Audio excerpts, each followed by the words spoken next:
3.4 ലക്ഷം റുപ്യക്ക് 5 വർഷം പേപ്പറുള്ള ഇന്നോവ വേണമെങ്കിൽ നല്ല അടിപൊളി 7 സീറ്റ് വണ്ടി ഞങ്ങൾക്കില്ലേ? ഇത് 2007 വണ്ടി. മോളാണ്. അതെ, 2028 വരെ പേപ്പർ ഉണ്ട്. എല്ലാം ക്ലിയർ ആണ്. പേപ്പർ എല്ലാം ക്ലിയർ. കിലോമീറ്റർ ഓടിയുണ്ട് എത്ര? 2 താഴെ ഓടിയിട്ടുണ്ട്. ഓടിയുണ്ട്. ഓണർഷിപ്പ് സെക്കൻഡ് നമ്പറായ വണ്ടിയാണ്. അപ്പൊ ഒന്ന് ചെക്ക് ചെയ്യാം. നമ്പർ ഉണ്ടല്ലോ. നമ്പർ ഉണ്ട്, ചെക്ക് ചെയ്യാം. മീറ്റർ കാണുന്ന കിലോമീറ്റർ നമ്മൾ പറയുള്ളൂ. ഓണർഷിപ്പ് എത്ര? സെക്കൻഡോ? അതെ, സെക്കൻഡ് ഓണർഷിപ്പ് ആണ്. വേറെ മേജർ കാര്യങ്ങൾ എന്തെയുണ്ടോ? മേജർ പ്രശ്നങ്ങളൊന്നുമില്ല. മുറിഞ്ഞ വണ്ടി ഫ്രണ്ട് ഗ്ലാസ് റീപ്ലേസ് ഉണ്ട്. അങ്ങനെ ചെറിയ റീപ്ലേസ് റീപ്ലേസ് ഉണ്ട്. ഇത് ഓപ്ഷൻ G4. G4 ആണല്ലേ?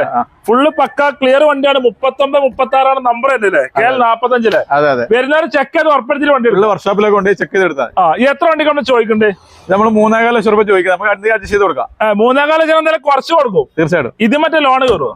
ഇതിമേല് സേവ് ടു ഫിനാൻസ് 1 ലാഖ് 1.5 ലക്ഷം വരെ കയറും. മാക്സിമം കയറും. ഒരു 1.5 അല്ലെങ്കിൽ 2 റുപ്യ ഉണ്ടെങ്കിൽ നമുക്ക് വണ്ടി ഇറക്കാം. തീർച്ചയായിട്ടും. നല്ല പ്രൊഫൈലാണ്. മാക്സിമം ചെയ്ത് കൊടുക്കാമല്ലോ അല്ലേ? സൈഡ് ലോൺ കിട്ടുള്ളൂ, മറ്റേ ഇത് കിട്ടില്ല.